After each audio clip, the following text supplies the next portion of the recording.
Hello guys, आप सबका स्वागत है आपके अपने यूट्यूब चैनल एमकेडी एकेडमी की स्टडी पर। आज हम आपके लिए एनसीईआरटी क्लास 6 का सरकारें क्या हैं चैप्टर 3 लेकर आए हैं। ठीक है गाइस, तो इसमें क्या होता है, क्या सरकारें होती हैं, क्या काम करती हैं सरकारें, उस चीज़ के बारे में जानकारी है।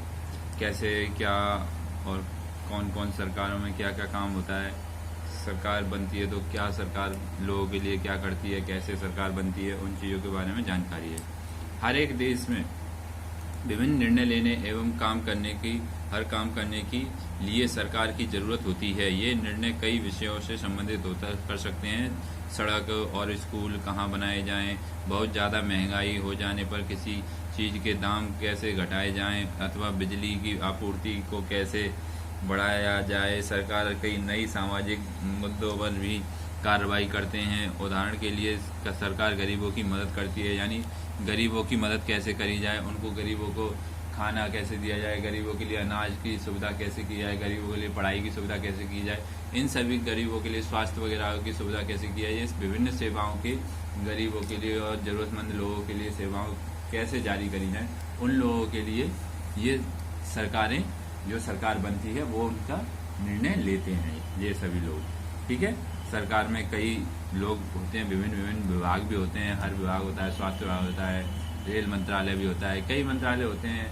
ठीक है, शिक्षा मंत्रालय भी होता है। करने के लिए कार्यक्रम चलाती है। इनके अलावा ये वह अन्य महत्वपूर्ण काम भी करती है, जैसे डाक एवं रेल सेवाएं चलाना। सरकार का काम देश की सीमाओं की सुरक्षा करना और दूसरे देशों से शांतिपूर्ण संबंध बनाए रखना भी है।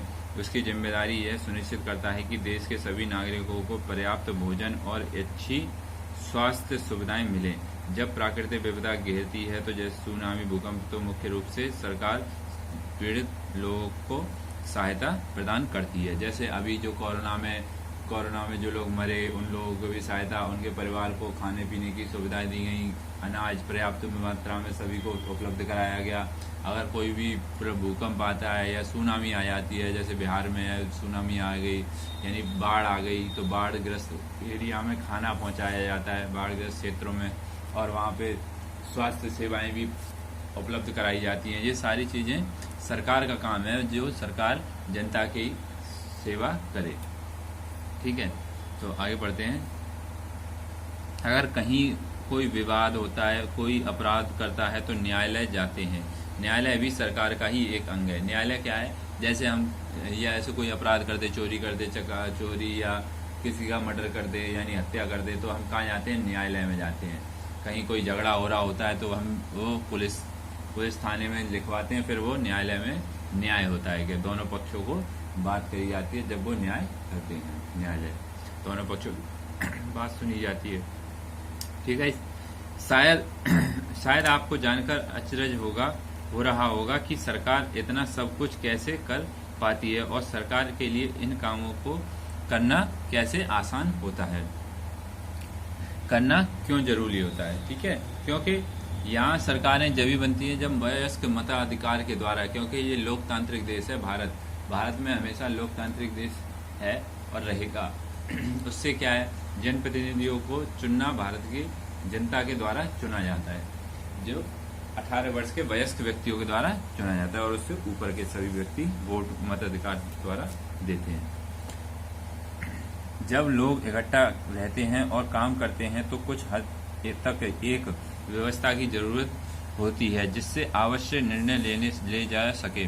कुछ नियमों को जरूरत होती है कि सब लोग पर लागू हो। उदाहरण के लिए संसाधन के नियंत्रण और देश की सीमाओं की सुरक्षा की जरूरत है, ताकि लोग सुरक्षित महसूस कर सकें। और लोगों के लिए सरकार तहत के काम करती है, वह नियम बनाती है, निर्णय लेती है और अपनी सीमाओं में रहने का लोगों को उन्हें लागू करती है। ठीक है, जैसे देखो ये तो रेल है, ये रेल वगैरह है, ये आपका हाई कोर्ट है, ये पेट्रोलियम वगैरह है, ये सभी क्या है, ये सरकार के अंडर में होती है, ये सरकार ही इनको करवाती है काम। ठीक है दोस्तों, और न्यायालय खुद डिपेंड होता है। ठीक है, तो सरकार के कितने स्तर होते हैं। अब आपको पता है कि सरकार कितनी सारी अलग अलग चीजों से जिम्मेदार तो क्या आप सोच सकते हैं कि सरकार के इंतजाम कैसे करती है? दरअसल सरकार अलग अलग स्तरों पर काम करती है, स्थानीय स्तर पर, राज्य स्तरों पर एवं राष्ट्रीय स्तर पर। स्थानीय स्तर का मतलब है आपके गांव, शहर या मोहल्ले। जैसे आपके एमसीडी के चुनाव होते हैं, नगर पालिका के, गांव में प्रधानी के, जिला पंचायत के, ये सभी चुनाव होते हैं। तो ये जनप्रतिनिधि यानी जनता के द्वारा चुने जाते हैं जनप्रतिनिधि। वो क्या करते हैं, वो गांव स्तर यानी छोटे स्तर पर वो गांव के लोगों की समस्याओं को सुनते हैं और उनका समाधान करते हैं और उनकी जो भी जरूरतें होती हैं उनको पूरा करते हैं। जैसे गांव में खाने, जो गरीब लोगों के लिए खाना नहीं है, गांव में गरीब लोगों के स्वास्थ्य नहीं है, उन्हीं सब को सुविधा देते हैं ये लोग गांव स्तर पर। फिर आते हैं शहर स्तर, फिर आते हैं राष्ट्रीय स्तर पर, राज्य स्तर पर। राज्य स्तर पर कौन होता है? लोग मुख्यमंत्री और एमएलए यानी विधानसभा, ठीक है, विधानसभा में जो चुने जाते हैं जनता के द्वारा। ये लोग सड़कें और बड़े बड़े काम जो होते हैं सारे, वो सभी को जनता को सुविधाएं पहुंचाना, सारी ये सभी राज्य स्तर पर होता है। और राष्ट्रीय स्तर पर जो सीमाएं, रेल सेवाएं, स्वास्थ्य, पेट्रोल, ये सारी सुविधाएं राष्ट्रीय स्तर पर देखी जाती हैं। ठीक है गाइस, तो राज्य स्तर का मतलब है जो पूरे राज्य की ध्यान में रखे। जैसे हरियाणा, असम की सरकार पूरे राज्य में काम करती है। राष्ट्रीय स्तर की सरकार का संबंध पूरे देश से होता है। इसका किताब में आप आगे चलकर पढ़ेंगे। स्थानीय सरकार जैसे काम करती है और आगे की कक्षा राज्य सरकार एवं राष्ट्रीय स्तर की सरकारों में काम के बारे में जानेंगे। यानी जो राष्ट्रीय स्तर की सरकार है, यानी पूरे भारत, जैसे भारत की राष्ट्रीय सरकार है, तो वो राष्ट्रीय सरकार क्या करेगी? सीमाओं को देखेगी, यानी बाहर से कोई देश का कोई आतंकवादी ना आ जाए, कोई अपने देश के लोगों को कोई नुकसान ना पहुंचाए। तो ये क्या है? बाहर के लोगों को आने जाने से रोकना, जो दुष्ट व्यक्ति होते हैं जो देश को नुकसान पहुंचाते हैं। और बाकी हवाई सेवाएं, रेल सेवाएं, ये सभी क्या करती है? राष्ट्रीय स्तर की सरकारें काम करती हैं इसमें। ये सभी राष्ट्रीय स्तर की सरकारें काम करती हैं। इस किताब में आप आगे चलकर पढ़ेंगे कि ये सारी चीजें कि राष्ट्रीय स्तर पर सरकार क्या करती है और राज्य स्तर पर सरकार क्या करती है। ये देखो, ये है भारत का मानचित्र। इस भारत के मानचित्र में ये पता है आपको, यहाँ लद्दाख है, यहाँ लेह है, जम्मू कश्मीर है, ये चीन है, ये चीन का बॉर्डर है, ये पूरा सारा, यहाँ सिक्किम है, ये सारा जितने भी अपने 28 राज्य और 8 केंद्र शासित प्रदेश हैं उनका मानचित्र है।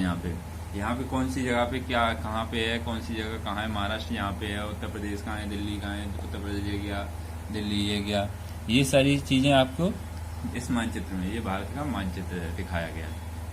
ठीक है, ये श्रीलंका है, ये हिंद महासागर है, ये बंगाल की खाड़ी है, ये अरब सागर है, ये ऐसे है इस तरीके से। ठीक है कोई दोस्तों, ये देखो दोस्तों, ये है कुछ नोट पॉइंट हैं। आंध्र प्रदेश राज्य के पुनर्गठन के बाद, यानी आंध्र प्रदेश राज्य पुनर्गठन हुआ था 1952 में।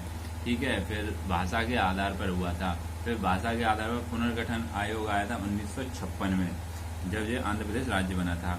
फिर 2 जून 2014 को तेलंगाना भारत का 29वां राज्य बना था। 2 जून 2014 को भारत का राज्य कौन सा बना था? तेलंगाना। अब 31 अक्टूबर 2019 से जम्मू कश्मीर राज्य 2 अलग अलग केंद्र शासित प्रदेशों में बट गया है, जैसे जम्मू कश्मीर तथा लद्दाख। ये जम्मू कश्मीर राज्य किन किन में बट गया है? जम्मू कश्मीर और लद्दाख में बट गया है। ठीक है गाइस, ये आपको नोट पॉइंट लिखना है और याद करना है अच्छे से। ठीक है गाइस, ये लिख लेना आप, ये जरूर पूछा ही जाता है। तो आगे पढ़ते हैं। सरकार एवं कानून। सरकार कानून बनाती है और देश में रहने वाले सभी लोगों को वे कानून मानने होते हैं। केवल यही वह तरीका है जिससे सरकार काम कर सकती है। सरकार के आसपास जैसे कानून बनाने की ताकत होती है और वैसे ही यह ताकत भी होती है कि लोगों को कानून मानने के लिए बाध्य करे। उदाहरण के लिए एक कानून है कि गाड़ी चलाने के वाले के पास लाइसेंस होना जरूरी है। अगर कोई लाइसेंस के बिना गाड़ी चलाते हुए पकड़ा जाए तो उसे जेल की सजा काटनी पड़ती है या जुर्माना भरना पड़ता है। हर चीज का एक कानून होता है जो सरकार बनाती है, वो सारे कानून लोगों को मानना होते हैं, बाध्य होते हैं, वो उसको कानून को नहीं मानेंगे तो उन्हें उल्लंघन करेंगे कानून का तो उनको सजा दी जाएगी और जुर्माना भी भरना पड़ेगा। जैसे सरकार को कार्रवाई कर सकती है। उसके अलावा अगर लोगों को लगे कि किसी कानून का ढंग से पालन नहीं हो रहा है तो वे भी कुछ कदम उठा सकते हैं। उदाहरण के लिए अगर किसी व्यक्ति को क्या लगे कि उसको उसके धर्म, उसकी जाति के कारण किसी नौकरी में नहीं लिया जाता है तो न्यायालय जा सकता है और यह दावा कर सकता है कि कानून का पालन नहीं हो रहा है। तब न्यायालय आदेश देगा कि क्या कदम उठाने की जरूरत है। ठीक है दोस्तों, ये चीजें होती हैं कि अगर हमें कोई उत्पीड़न कर रहा है या हमें कोई नौकरी में, हमारी छोटी जाति या गरीब होने की वजह से हमें कोई नौकरी नहीं दे रहा है तो हम न्यायालय में जाके कानूनी कार्रवाई कर सकते हैं। तो उससे क्या है, जो भी हमारे पक्ष में निर्णय होगा वो सरकार लेगी। ठीक है गाइस, अब पढ़ते हैं सरकार के प्रकार। सरकार को निर्णय लेने का और कानूनों का पालन करवाने यानी उन्हें बाध्य बनाने की शक्ति कौन देता है? इस प्रश्न को आप खुद सॉल्व करें क्योंकि मैंने आपको सारी चीजें बता दी हैं। ठीक है, अब यहाँ से पढ़ते हैं लोकतंत्र में लोग ही सरकार को एक शक्ति देते हैं। जो लोग ऐसा चुनाव के माध्यम से करते हैं वे अपनी पसंद के नेता को वोट देकर चुनते हैं। एक बार चुने के लिए जाने बाद यही लोग सरकार बनाते हैं। लोकतंत्र के सरकार को अपने निर्णय उठाए गए कदमों का आधार बताना होता है और सफाई देनी पड़ती है। एक दूसरी तरह से सरकार होती है जिसे राजतंत्रीय सरकार कहते हैं, जिसमें राजा या रानी के पास निर्णय लेने का और सरकार चलाने की शक्ति होती है। राजा के पास सलाहकारों का एक छोटा सा समूह होता है जिससे वह विभिन्न मुद्दों पर चर्चा कर सकते हैं। अंतिम निर्णय लेने की शक्ति उसी के पास हो रहती है। लोकतंत्र में के समान राजतंत्र में राजा या रानी को अपने निर्णय लेने का आधार नहीं बताने पड़ते और न ही अपने निर्णयों की सफाई देनी पड़ती है। इसका मतलब है लोकतंत्र और राजतंत्र। लोकतंत्र का मतलब होता है जो जनता के द्वारा जनप्रतिनिधि चुने जाते हैं मताधिकार के द्वारा, वो जनता के जो भला करेगा वो जनता उसी को चुनती है। और राजतंत्र में क्या होता है, राजतंत्र में पहले राजा वगैरह, अकबर और बाबर वगैरह, हुमायूं, शेरशाह, ये सारे लोग आए थे। इन लोगों ने खाली अपने ही निर्णय पे, जनता के निर्णय से नहीं देखा जाता था। ये अपने निर्णय जो स्वयं लेते थे निर्णय, वही सबको मान्य होता था, चाहे जनता के पक्ष में हो चाहे जनता के पक्ष में ना हो। वही राजा निर्णय लेते थे कि क्या करना है जनता के बारे में या क्या नहीं करना है। तो उसको कहते हैं राजतंत्र। और लोकतंत्र कहते हैं जो जनता के द्वारा चुने गए प्रतिनिधियों को चुनना। ठीक है गाइस, आगे बढ़ते हैं। जैसे मैंने अभी बताया लोकतंत्र सरकार कैसी होती है। भारत एक लोकतंत्र है। इसे लोकतांत्रिक व्यवस्था को पाने के लिए हमने लंबी लड़ाई लड़ी है। संसार में और भी कई देश हैं जहां पर लोकतंत्र लाने के लिए संघर्ष किए। ऊपर से बताया जा चुका है कि लोकतंत्र की यह मुख्य बात है कि लोगों के पास अपने नेता को चुनने की शक्ति होती है। इसलिए एक अर्थ में लोकतंत्र लोगों को ही शासन होता है। लोकतंत्र में मूलभूत विचार यह है कि लोग नियमों के पालन में भागीदार बनकर खुद ही शासन करें। आज के समय में लोकतांत्रिक सरकार को प्राय प्रतिनिधि लोकतंत्र कहते हैं। प्रतिनिधि लोकतंत्र में लोग सीधे भाग नहीं लेते बल्कि चुनाव की प्रक्रिया के द्वारा अपने प्रतिनिधि को चुनते हैं और ये प्रतिनिधि मिलकर सारी जनता के निर्णय लेते हैं। आजकल कोई भी सरकार अपने आप को तब तक लोकतांत्रिक नहीं कह सकती जब तक कि देश के सभी वयस्क नागरिकों को वोट देने का अधिकार ना दे। लेकिन हमेशा ऐसा नहीं था। क्या आप विश्वास कर सकते हैं कि एक समय ऐसा था कि लोकतंत्र सरकारें औरतों और गरीबों को चुनाव में भाग नहीं लेने देती थी।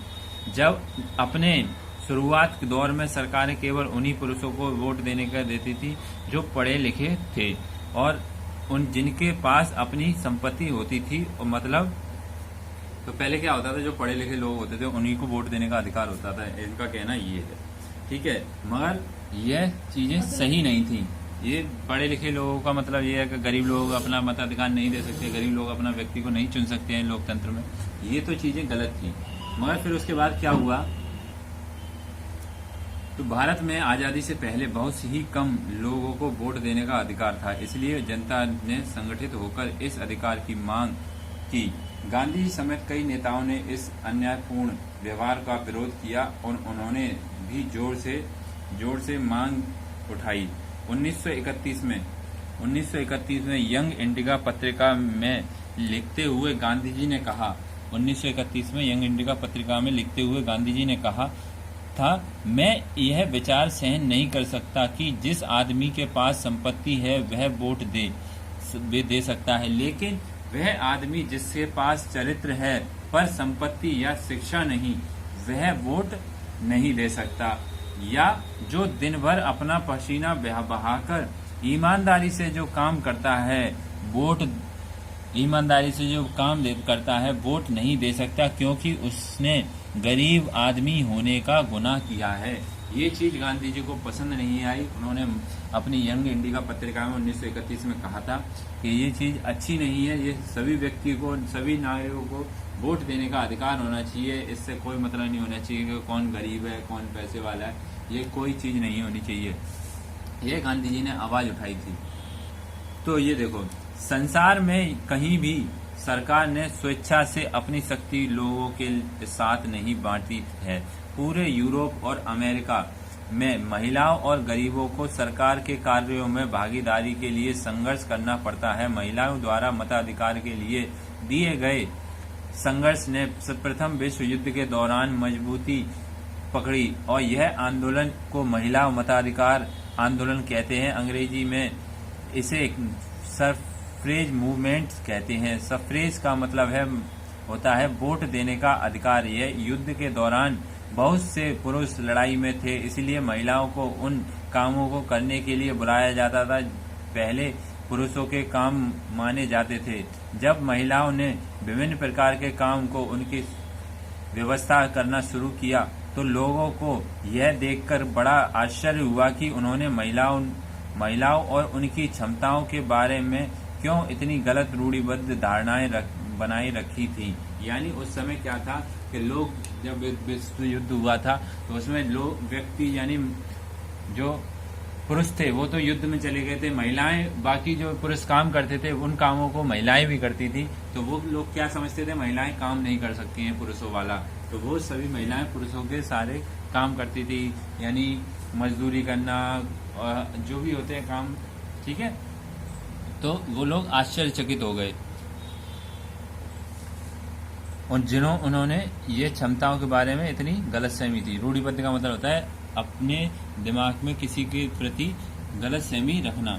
महिलाओं के ये काम नहीं कर सकती थी, इस तरह से महिलाओं को निर्णय लेने के समान रूप से योग्य माना जाने लगा। महिलाओं मताधिकार आंदोलन की साथियों ने सभी महिलाओं के लिए वोट देने का अधिकार की मांग की।